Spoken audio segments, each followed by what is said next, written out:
ইসলামী আন্দোলনের কর্মীদের নামে হামলা দিয়েছে, মামলা করেছে, বাড়ি ঘর গোলা বুলডোজার মেশিন দিয়ে ভেঙে গড়ে তছনছ করে দিয়েছে, বাড়ি থাকতে দেয় নাই, স্ত্রীর চেহারা মোবারক পর্যন্ত দেখতে দেয় নাই, সন্তানের চেহারা মোবারক পর্যন্ত দেয় নাই।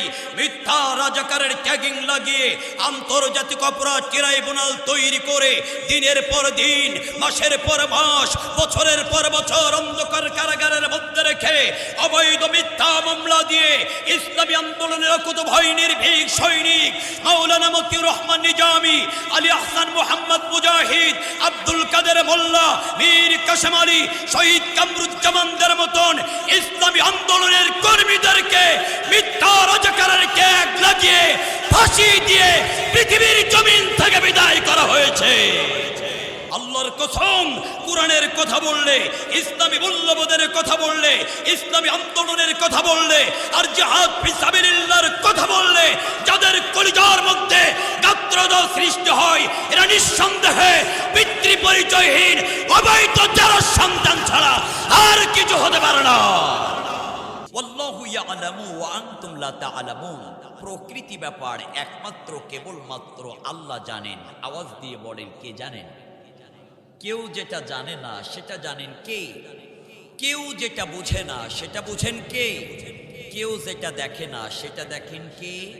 কেউ যেটা শোনে না সেটা শোনেন কে? আচ্ছা, আপনারা কি আল্লাহু আকবার তাকবীর দিতে ভয় পাচ্ছেন?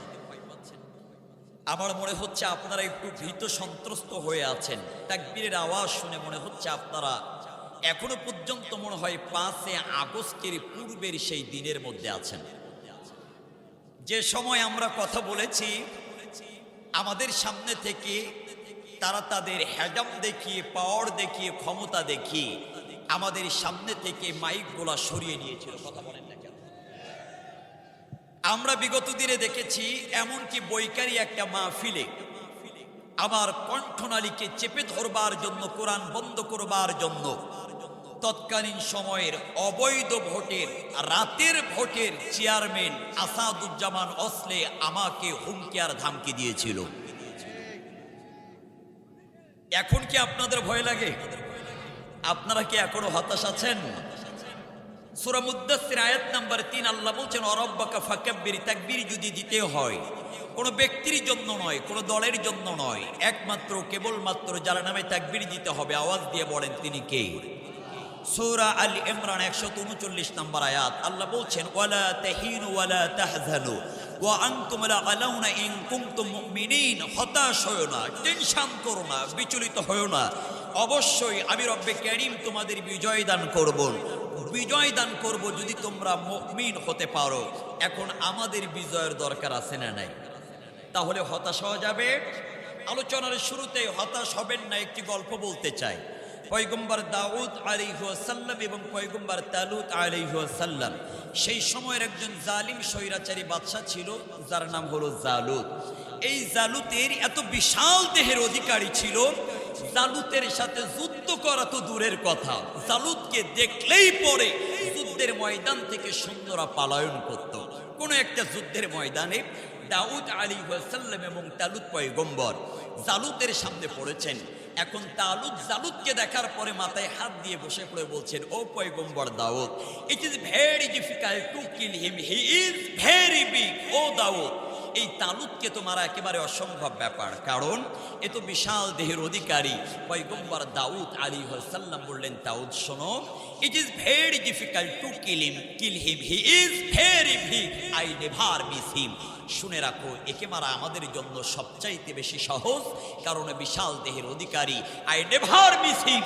যদি আমাদের টার্গেট, লক্ষ্য যদি ভুল না হয়, সুতরাং আমাদের টার্গেট, আমাদের লক্ষ্য রাখতে হবে ঠিক। হতাশ হওয়া যাবে না, বিচলিত হওয়া যাবে না, টেনশন করা যাবে না।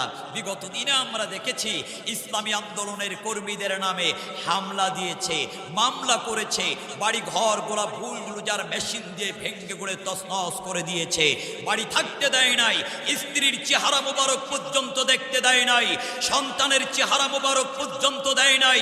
মিথ্যা রাজাকারের ট্যাগিং লাগিয়ে আন্তর্জাতিক অপরাধ ট্রাইব্যুনাল তৈরি করে দিনের পর দিন, মাসের পর মাস, বছরের পর বছর অন্ধকার কারাগারের মধ্যে রেখে অবৈধ মিথ্যা মিথ্যা মামলা দিয়ে ইসলামী আন্দোলনের কুতুবহীন নির্ভীক সৈনিক মাওলানা মতিউর রহমান নিজামী, আলী আহসান মোহাম্মদ মুজাহিদ, আব্দুল কাদের মোল্লা, মীর কাসেম আলী, শহীদ কামরুজ্জামানদের মতন ইসলামী আন্দোলনের কর্মীদেরকে মিথ্যা রাজাকারের ক্যাগ লাগিয়ে ফাঁসি দিয়ে পৃথিবীর জমিন থেকে বিদায় করা হয়েছে। আমরা বিগত দিনে দেখেছি যেই মানুষটার কথা শুনে অসংকন্ন ধর্মের মানুষগুলো কালিমা পড়ে মুসলমান হয়েছেন, সেই মানুষটার নামেও মিথ্যা রাজাকারের ট্যাগ লাগিয়ে 1 বছর নয়, 2 বছর নয়, দীর্ঘ 13টা বছর কারাগারে রেখেছেন। যখন জুডিশিয়াল কিলিং এর মাধ্যম দিয়ে আল্লামা সাঈদীকে হত্যা করতে পারে নাই, তখন অবৈধ বিষ প্রয়োগের মাধ্যম দিয়ে আল্লামা সাঈদীকে শহীদ করা হয়েছে।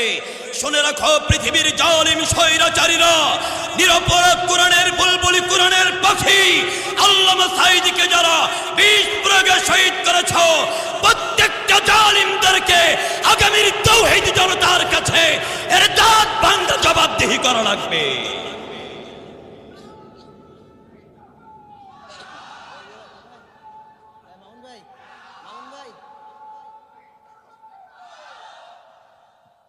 সম্মানিত ভাইরা, কষ্ট পেয়েছেন?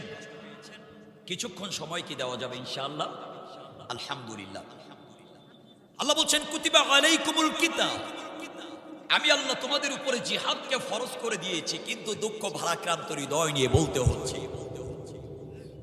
আকিমুস সালাত, নামাজ কায়েম করো। আল্লাহ নামাজকে ফরজ করে দিয়েছেন। ওয়াতু যাকাত, যাকাত প্রতিষ্ঠা করো, ফরজ করে দিয়েছেন।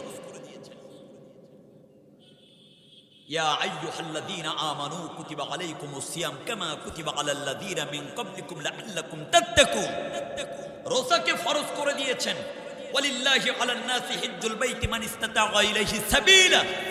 হজকেও ফরজ করে দিয়েছেন। হজের মতন জিহাদও ফরজ, রোজার মতন জিহাদও ফরজ, নামাজের মতন জিহাদও ফরজ, যাকাতের মতন জিহাদও ফরজ। কিন্তু আমাদের সমাজে নামাজের রস করলে কলিজায় লাগে না, রোজা রস করলে কলিজায় লাগে না, যাকাতের রস করলে কলিজায় লাগে না, হজের রস করলে কলিজায় লাগে না। জিহাদ আর ইসলামী আন্দোলনের কথা বললে যাদের কলিজার মধ্যে গাত্রদাহ সৃষ্টি হয়, আল্লাহর কসম কোরআনের কথা বললে, ইসলামী মূল্যবোধের কথা বললে, ইসলামী আন্দোলনের কথা বললে, আর জিহাদ ফি সাবিলিল্লাহর কথা বললে যাদের কলিজার মধ্যে গাত্রদাহ সৃষ্টি হয়, এরা নিঃসন্দেহে পিতৃ পরিচয়হীন অবৈধ যারা সন্তান ছাড়া আর কিছু হতে পারে না। প্রিয় উপস্থিতি, কুতিবা আলাইকুমুল কিতাব, আল্লাহ বলছেন আমি জিহাদকে ফরজ করে দিয়েছি। এবার আসেন, জিহাদ শব্দের অর্থ কি? জিহাদ শব্দটি জাহাদুন বা জুহুদুন শব্দ হতে নির্গৃহীত হয়েছে, যার আবিধানিক অর্থ হলো চেষ্টা করা, সংগ্রাম করা, কঠোর পরিশ্রম করা, সাধনা করা, অধ্যবসায়ন করা ইত্যাদি। প্রাণের ভার আমার, জিহাদের কিছু আধুনিক অর্থ পাওয়া যায়। তার মধ্যে জিহাদের 1 নম্বর আধুনিকত্ব হলো কোন বিষয়ের চূড়ান্ত সাফল্য পৌঁছানোর লক্ষ্যে কথা ও কাজ দ্বারা প্রেরণান্তকার প্রচেষ্টা চালানোর নাম হলো জিহাদ। জিহাদের 2 নম্বর অর্থ হলো কষ্ট স্বীকার করা, জুলুম স্বীকার করা, নির্যাতন স্বীকার করার নাম হলো জিহাদ। আর জিহাদের 3 নম্বর অর্থ হলো শত্রুকে প্রতিহত করতে সাধ্যমতো চেষ্টা করার নাম হলো জিহাদ ফি সাবিলিল্লাহ। এবার আসেন জিহাদের পারিভাষিক সংজ্ঞা। জিহাদের পারিভাষিক সংজ্ঞা দিতে গিয়ে বুখারী শরীফের বিখ্যাত ব্যাখ্যাতা আল্লামা ইবনে হাজার আসকালানী রাহিমাহুল্লাহ তিনি বলেছেন, কাফেরদের সাথে সংগ্রাম করতে গিয়ে শক্তি ক্ষয় করা এবং এর দ্বারা নিজের প্রবৃত্তি, শয়তান এবং দুরাচার সকলের সাথে সংগ্রাম করাকে জিহাদ বলে। জিহাদের 2 নম্বর পারিভাষিক সংজ্ঞা হলো আপনার জান, আপনার মাল, আপনার বক্তৃতা ইত্যাদির মাধ্যমে আল্লাহর পথে লড়াই করার কাজে নিজের সর্বশক্তি ব্যয় করার নাম হলো জিহাদ ফি সাবিলিল্লাহ।